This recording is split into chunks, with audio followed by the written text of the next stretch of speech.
Today, on how it's made. Giant valves.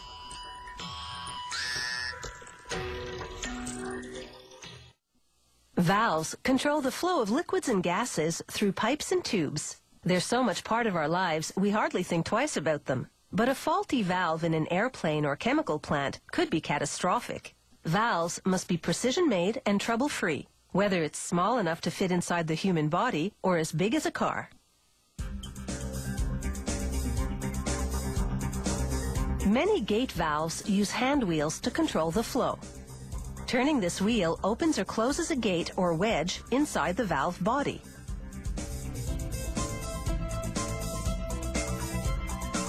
This giant 10-ton gate valve works the same way. It will receive an internal gate or wedge that starts and stops the flow of liquids or gases. First, an automated horizontal boring mill prepares the valve body for assembly and for a controlling mechanism. It takes a controlling mechanism or motor, not a hand wheel, to open and close a wedge that weighs about 1,500 kilograms. An automated drill pilot drills the flange of the valve body. This centers the holes used for the bolts that will connect the valve cover. A technician double checks to make sure the holes are in the right place.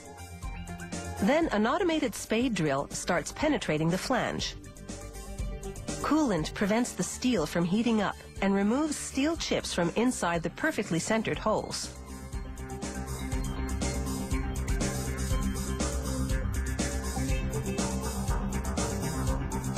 Meanwhile, the wedge is ready. A propane torch preheats the wedge for the plasma arc welding machine. This machine hard faces the sealing surface of the wedge, a process that ensures minimal wear. Hard facing creates 3 rows of weld beads, which will be machined smooth. Before installing the wedge, a technician inserts a seat ring into the valve body. A seat ring helps ensure a precision fit with the wedge.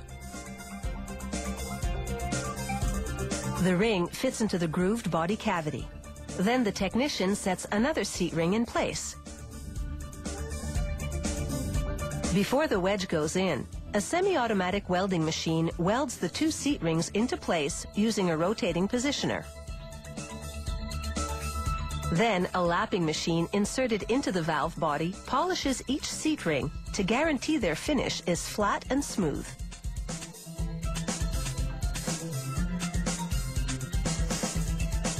Next, a crane lowers the machined wedge into the body cavity. Using a gauge, a technician verifies the gap. He repeatedly checks to see what adjustments the wedge may need to ensure a tight shutoff.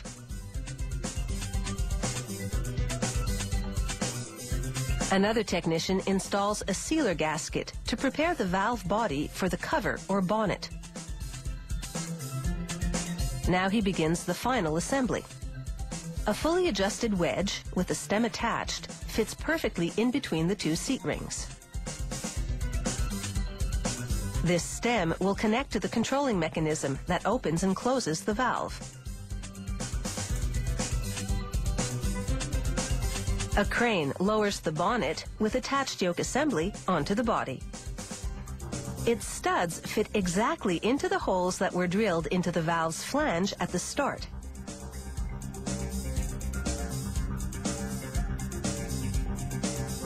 A technician readies all the bolts for machine tightening.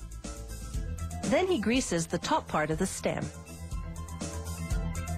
He lowers the controlling mechanism onto the stem and he screws it into place until it's flush with the yoke, the top part of the bonnet. A technician then bolts the controlling mechanism onto the yoke. Finally, another technician spray paints the fully assembled gate valve with a protective coat of corrosion-resistant paint. Precision-made gate valves are expertly crafted. They come in all shapes and sizes and are equipped with controlling mechanisms or hand wheels. From refineries and nuclear power plants to submarines and aircraft carriers, gate valves are helping our world run safely.